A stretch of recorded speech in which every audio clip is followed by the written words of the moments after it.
आराम से आराम से आराम से। अबे सालू ये क्या कर दिया, अब तो मालिक हम छोड़ेगा नहीं।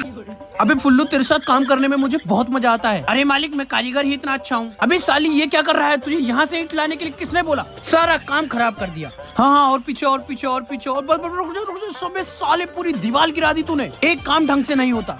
देखो इस बार कोई गलती नहीं होनी। अबे हरामखोरो पकड़ो पकड़ो पकड़ो। अब तो पक्का मालिक नौकरी से निकाल देगा। काम हो गया बेटा, नीचे आ जा।